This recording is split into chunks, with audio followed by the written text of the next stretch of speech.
मुझे शराब पीने की आदत लग गई। बिना शराब के मैं ज़रा भी नहीं रह पाती थी। एक दिन ऑफिस से आते वक्त मैंने थोड़ी ज़्यादा पी ली, जिसकी वजह से मुझसे चला नहीं गया और मैं रोड पर गिर गई। उसके बाद मुझे कुछ गुंडे उठाकर ले गए। उन्होंने मुझे एक बंद कमरे में ले जाकर सुला दिया और सभी बारी-बारी से करने लगे। मुझे जानवरों की तरह नोचने लगे। तभी उनमें से एक लड़का मेरे साथ करने लगा। मैंने देखा कि वो तो दोस्तों मेरा नाम रूही है। मेरी और मेरे बड़े भाई राघव की छोटी सी उम्र में ही हमारे पिताजी का देहांत हो गया था। उसके बाद माँ ने ही हमारा पालन पोषण किया और उन्होंने ही हमारी पढ़ाई लिखाई करवाई। मैं पढ़ाई लिखाई में अव्वल थी और हमेशा से ही मेरा मन पढ़ाई लिखाई में था, क्योंकि मेरा एक सपना था कि मैं पढ़ लिख कर एक अच्छी नौकरी करूं, जिसकी वजह से हमारे घर के हालात सुधर जाएं। दरअसल मेरे पिताजी के पास ज़्यादा ज़मीन जायदाद नहीं थी, इसलिए माँ हमेशा से ही लोगों के खेतों में काम करके हमारा गुजारा करती थी और मैं अपनी माँ की इस मेहनत को बचपन से ही देखती आ रही थी। तो मेरे मन में एक जुनून था कि मैं भी मेहनत करके एक अच्छी ऑफिसर बनूं और मेरी माँ का यह सारा बोझ अपने कंधे ले लूं। मेरे बड़े भैया भी काफ़ी समझदार थे। वह भी मेरी माँ की और मेरी इज्जत करते थे, लेकिन उनका पढ़ाई लिखाई में किसी भी तरह से मन नहीं था। इसलिए मेरी माँ उन्हें ज़बरदस्ती ही पढ़ाई लिखाई करवाती थी कि कुछ पढ़ लिख के, ताकि किसी प्राइवेट कंपनी में भी काम मिल जाएगा। इसी तरह हमारे दिन निकलते गए। अब एक रोज़ मैंने परीक्षा देकर घर पर आ गई। उसके बाद रिज़ल्ट आने का मैं बिल्कुल फ्री थी, तो मैंने सोचा कि अपनी माँ को खेतों में काम करवाकर थोड़ा हाथ बटा देती हूँ। तभी मैं माँ के साथ खेत जाने लगी, तो मेरे भैया ने कहा कि नहीं, अब मैं पढ़ाई लिखाई को छोड़ रहा हूँ, कोई अच्छी कंपनी में काम देख लूँगा, जिससे माँ को खेतों में नहीं जाना पड़ेगा। और वैसे भी तुम्हारी नौकरी का रिजल्ट तो आने ही वाला है। अगर भगवान ने चाहा तो तू ज़रूर सरकारी नौकरी लग जाएगी तेरी। इसके बाद तो हमारी खुशियाँ ही खुशियाँ होंगी। यही सब सुनकर मेरी माँ को भी बहुत खुशी हुई थी कि मेरे भैया अब कुछ काम करने में लग जाएंगे। खैर, ऐसे ही दिन निकलते गए। अब मेरे भैया एक रोज़ मिठाई का डब्बा लेकर घर पर आए। वह कहने लगे कि मुझे बहुत ही बड़ी कंपनी में काम मिल गया है और उसकी सैलरी भी बहुत ज़्यादा है। मुझे थोड़ा अजीब सा लगा कि एक दो दिन में इतनी बड़ी कंपनी में काम कैसे मिल गया। और फिर भैया तो ज़्यादा पढ़ाई लिखाई में भी रुचि नहीं रखते थे, इसलिए उन्हें ज़्यादा अंग्रेजी भी नहीं आती थी। तो फिर एकदम से ऐसे ही इतनी ज़्यादा सैलरी में काम कैसे मिल गया। लेकिन फिर मैंने अपने ही सर को हिलाया और मन में सोचा कि क्यों नहीं मिल सकता। मेरे भैया क्या किसी से कम हैं? और वैसे भी आजकल काम से दुनिया भरी पड़ी है, कोई काम करने वाला होना चाहिए। और इसी तरह हम लोगों ने एक दूसरे को मिठाई खिलाई और भैया को बधाइयाँ देते हुए माँ समझाने लगी कि बेटा, अच्छी नीयत से और मेहनत से काम करते रहना, ज़रूर बरकत होगी तुम्हारी। खैर, यही सब सोचते सोचते दिन निकलते गए। अब मेरे भैया रोज़ाना घर पर आते तो नोटों की गड्डी लेकर आ जाते और वह गड्डी माँ के हाथ में थमाते हुए कहते कि अब देखो माँ, आपका लाडला कमाने जो लग गया है। इतने सारे पैसे देकर हम लोगों को भी बहुत खुशी होती, क्योंकि हम लोगों ने अक्सर बचपन से ही गरीबी देखी थी। किसी भी चीज़ को खरीदने से पहले हम लोगों को 100 बार सोचना पड़ता था। और वैसे भी हमारी माँ ने हमारी कभी ज़रूरत तो खाली नहीं रहने दिया। लेकिन फिर भी कहीं न कहीं हमारे मन में यह रहता ही था कि हम लोग अपने मन की चीज़ नहीं खरीद पाते। लेकिन हमारी पढ़ाई लिखाई में माँ ने किसी भी तरह की कमी नहीं रखी थी और शायद यही कारण था कि हम ज़्यादा कुछ अपने मन का नहीं कर पाए, क्योंकि जितने पैसे मेरी माँ जुटा पाती थी, उनमें से हमारे घर का गुजारा और पढ़ाई लिखाई का खर्च ही निकल पाता था। लेकिन खैर, पुरानी बातों को याद करने का कोई फ़ायदा नहीं, क्योंकि अब तो मेरे भैया लाखों में कमाने लगे थे। खैर, ऐसे ही एक दिन मेरी परीक्षा का परिणाम आ गया और मुझे अच्छी सरकारी नौकरी मिल गई। अब तो मेरी माँ बार बार भगवान को धन्यवाद कर रही थी कि उनके दोनों बच्चे अपने पैरों पर खड़े हो गए हैं और उन्हें अब किसी चीज़ की कमी नहीं है। खैर, अब ऐसे ही मेरा जॉइनिंग लेटर भी आ गया और सबसे खुशी की बात तो यह थी कि मेरी ज्वाइनिंग हमारे शहर में ही हो गई। अब मैं रोज़ाना ऑफिस जाने लगी और अच्छे से काम करने लगी। लेकिन मैं आज तक सारी बुरी आदतों से दूर रही थी। लेकिन अब उसके बाद जो मुझे एक आदत लगने वाली थी, वह शायद सबसे गंदी थी और मैं इस चीज़ को समझ भी नहीं पा रही थी। इसीलिए एक रोज़ हमारे ऑफिस में एक पार्टी का आयोजन रखा गया। काफ़ी बड़ी पार्टी होने की वजह से बड़े बड़े लोग पार्टी में इनवाइट किए गए और अच्छे से पार्टी को एंजॉय कर रहे थे। तो उसी बीच कुछ लड़कियों ने मुझे भी शराब का गिलास दे दिया। मैंने थोड़ा सा गिलास पीने के बाद मेरे को कुछ अजीब सा लगा, लेकिन उसके बाद मैंने थोड़ी और ज़्यादा पी ली। उसके बाद मेरे बॉस ने कहा कि अब हमारे ऑफिस में 7 दिनों तक लगातार पार्टी का आयोजन चलेगा, क्योंकि वह किसी काम के लिए किसी चीज़ का प्रमोशन कर रहे थे, जिसकी वजह से उन्हें बड़े लोगों को पार्टी देनी ही थी। तो हम ऑफिस में सारे काम करने वालों को भी वहीं पर इनवाइट किया गया। इस वजह से रोज़ाना शराब पीने की वजह से मुझे आदत लग गई और मैं रोज़ाना ऑफिस से आते वक्त थोड़ी सी शराब पीकर घर आने लगी।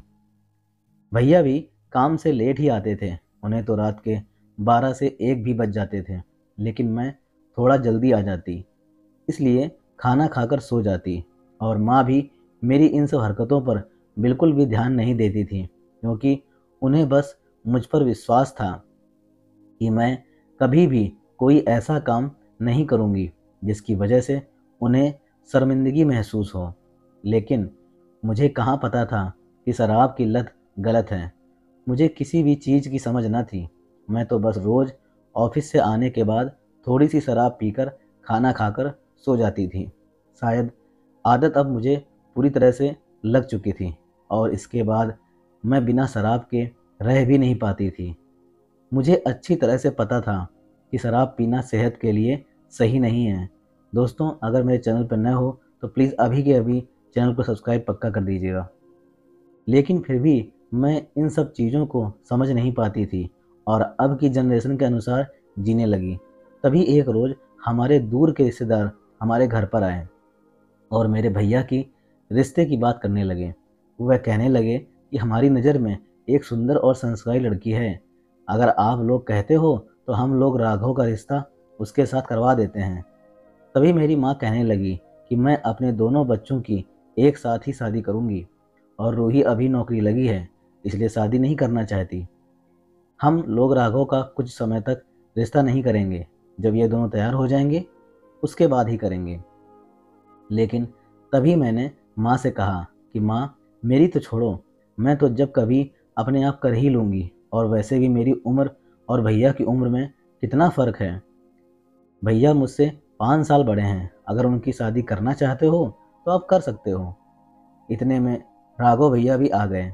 माँ ने उनसे बात की तो भैया ने कहा कि जैसा आप लोगों को ठीक लगता है वैसा ही कर दीजिए। तभी माँ ने कहा कि ठीक है, हम लोग राघव के लिए लड़की देख आएंगे। अगर हमें पसंद आती है तो हम इसका रिश्ता तय कर देंगे। खैर, ऐसे ही हम लड़की देखने के लिए चले गए। मेरी होने वाली भाभी का नाम भावना था। भावना काफ़ी सुंदर और सुशील थी। भैया को भी भावना काफ़ी पसंद आई और इस तरह उन दोनों का रिश्ता तय कर दिया गया और शादी की तारीख भी रख दी गई। लेकिन मुझे शादी की खुशी के साथ साथ एक दिक्कत और सताने लगी कि मैं जब भी ऑफिस से घर आती हूँ तो आते समय थोड़ी शराब का सेवन करके घर पर आ जाती हूँ और सो जाती हूँ, जैसे किसी को भी पता नहीं चलता। और इस कदर आदत मुझे ये लग चुकी थी कि अब छूटनी भी बहुत मुश्किल थी। मैं चाह कर भी बिना शराब के नहीं रह सकती थी, लेकिन शादी में तो सब मेहमान आएंगे और मैं शराब भी नहीं पीऊँगी, पता नहीं मैं कैसे मैनेज कर पाऊँगी। तभी एक रोज़ ऑफिस में मैंने यह बात अपनी सहेली को बताई तो उसने मुझे सबसे महंगी शराब के बारे में जिक्र किया और कहा कि तुम यह पी लिया करो, जिससे तुम्हारे पीने का किसी को पता भी नहीं चलेगा। मैंने उसकी बात मान ली और भैया की शादी को अच्छे से एंजॉय करने लगी। मैंने शराब भी पी है इस बारे में किसी को पता भी नहीं चला। ऐसे ही शादी हो गई और भावना भाभी का बड़ा ही ग्रांड से गृह प्रवेश कराया गया और उन दोनों ने अपने नए जीवन की शुरुआत की। भैया इतने ज़्यादा पैसे कमाते थे तो भैया भाभी को किसी भी तरह की दिक्कत नहीं हुई और हम लोग अपने परिवार में खुशी से रहने लगे। तभी एक रोज़ मैं ऑफिस से आ रही थी तो मुझे शराब की तलब लगी और मैंने कुछ शराब खरीदी और अपनी गाड़ी के पास बैठकर ही पीने लगी। आज मैंने कुछ ज़्यादा ही शराब पी ली थी जिसकी वजह से मुझे कुछ भी पता नहीं चल रहा था और धीरे धीरे मेरा नशा चढ़ने लगा और मैं खुद को संभाल भी नहीं पा रही थी। अब मैं गाड़ी नहीं चला पा रही थी, इसलिए मैंने सोचा कि मैं धीरे धीरे पैदल ही घर की तरफ चल पड़ती हूँ, क्योंकि अगर गाड़ी को चलाकर गई तो दिक्कत हो जाएगी। इसलिए मैं अपने कदमों को लड़खड़ाते हुए घर की तरफ चल पड़ी। लेकिन मैं ज़्यादा दूर नहीं चल पाई क्योंकि शराब का नशा मुझे इतना ज़्यादा हो गया था, इसलिए मैं वहीं पर गिर गई और बेहोश हो गई। मुझे कुछ भी पता नहीं चला कि आखिर मेरे साथ क्या हो रहा है। थोड़ी ही देर बाद कुछ गुंडे वहाँ पर आ गए। दरअसल मैं जब ऑफिस से बाहर निकली थी तो अपने पूरे चेहरे को मैंने कपड़े से ढक रखा था, क्योंकि उन गाड़ियों की धूल मिट्टी से मैं अपने चेहरे को खराब नहीं करना चाहती थी। इसलिए ढके हुए चेहरे के साथ ही मैं सड़क के किनारे नशे में गिर गई और वे गुंडे मुझे उठाकर एक होटल के कमरे में लेकर चले गए और वहाँ पर जाकर सब लोग मेरे साथ बारी बारी से गंदी हरकत करने लग गए। कुछ देर बाद जैसे ही मुझे होश आया तो मैंने अपने आप को उस कमरे में पाया और वह लोग मेरे साथ गंदी हरकतें करे जा रहे थे। मुझे जानवरों की तरह नोच रहे थे। मैंने अपने आप को छुड़वाने की काफ़ी कोशिश की, लेकिन उन लोगों ने मुझे नहीं छोड़ा और अपनी हवस का शिकार बनाते रहे। अब मेरी आंखों में उस दर्द से ज़्यादा तो किसी और बात का दर्द था कि मैंने शराब क्यों पी। अब मेरी आंखों से आंसू टप टप करके बह रहे थे कि मैंने यह गंदी लत क्यों लगा दी। अगर मैं शराब की लत ना लगाती तो मेरे साथ ये सब नहीं होता और मैंने यह शराब की लत लगाने के बाद इतनी ज़्यादा शराब पी ली कि मुझे कुछ होश न रहा और मैं इन दरिंदों का शिकार हो गई। अब तो मुझे अपने खुद पर ही शर्म आ रही थी कि मैं इतनी संस्कारी माँ की बेटी होकर इतने गंदे नशे में कैसे पड़ गई। मुझे कुछ भी समझ में नहीं आ रहा था। मैं ज़ोर ज़ोर से चिल्लाने की कोशिश कर रही थी, लेकिन उन लोगों ने मेरे चेहरे पर वह दुपट्टा हटाया और मेरे मुंह पर टेप लगा दी ताकि मैं कुछ भी ना बोल पाऊँ। अब तो मैं कुछ भी नहीं कर पा रही थी। मुझे समझ में नहीं आ रहा था कि मैं इन दरिंदों से कैसे पीछा छुड़ाऊँ। लेकिन फिर मैंने सोचा कि अब तो इन लोगों की हवस का शिकार बन ही चुकी हूँ। अब मेरे हाथ में कुछ ना बचेगा। मैं बार बार भगवान को याद कर रही थी, किसी भी तरह मेरी मदद कर दी जाए। अब मुझे अपनी गलती का भी पछतावा हो रहा था कि मैंने यह शराब की लत क्यों लगा ली, जिसकी वजह से मुझे आज यह दिन देखना पड़ गया। मैं बार बार अपनी माँ को याद कर रही थी, लेकिन इसे कुछ फ़ायदा ना हुआ। जब उन दरिंदों ने पूरी तरह से अपनी हवस की प्यास मिटा ली तो उसके बाद कमरे में एक और लड़का आया जिसके हाथ में शराब की बोतलें थीं। उसे देखते ही मेरी तो रूह कांप गई। मेरे पैरों तले से ज़मीन ही खिसक गई। मेरा पूरा शरीर पसीने से लथपथ हो गया। मुझे समझ में नहीं आ रहा था और वह लड़का भी मुझे देखकर हक्का बक्का रह गया, क्योंकि वह कोई और नहीं बल्कि मेरा भाई ही था। राघव मुझे अचानक वहाँ ऐसी हालत में देखकर खुद को संभाल न पाया और उसके हाथ से शराब की बोतलें गिर गईं और वह अपनी आंखों में आंसू भरे हुए वहीं पर खड़ा खड़ा सन्न रह गया।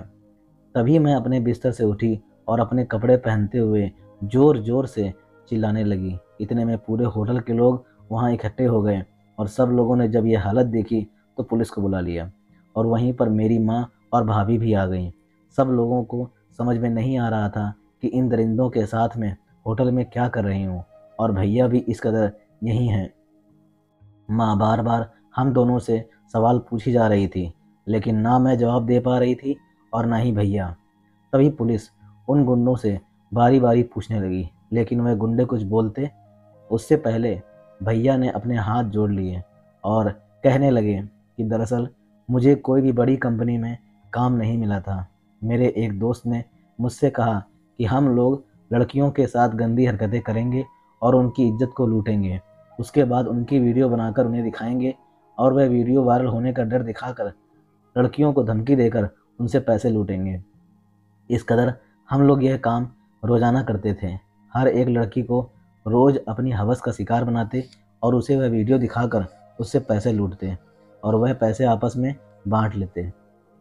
मैं वही पैसे आज तक आपको ले जाकर घर पर देता था और हम लोगों ने इसे भी रात को सड़क के किनारे पड़ा पाया। मेरे दोस्त इसे उठा कर ले आए। उस समय मैं शराब लाने के लिए गया था और इन लोगों से बोल दिया था कि आप लोग उस लड़की के साथ में चले जाओ, क्योंकि इसने अपना पूरा चेहरा कपड़े से ढका हुआ था, तो मुझे इसकी शक्ल पहचान में नहीं आई और वैसे भी रात का समय था, इसलिए मैं तो शराब लाने के लिए चला गया और ये लोग इसे होटल में ले आए। मुझे नहीं पता था कि यह मेरी बहन है। जैसे ही मैं इस होटल में पहुंचा तब मुझे पता चला। अब भैया की ऐसी हरकत सुनकर मेरी तो रूह ही कांप गई।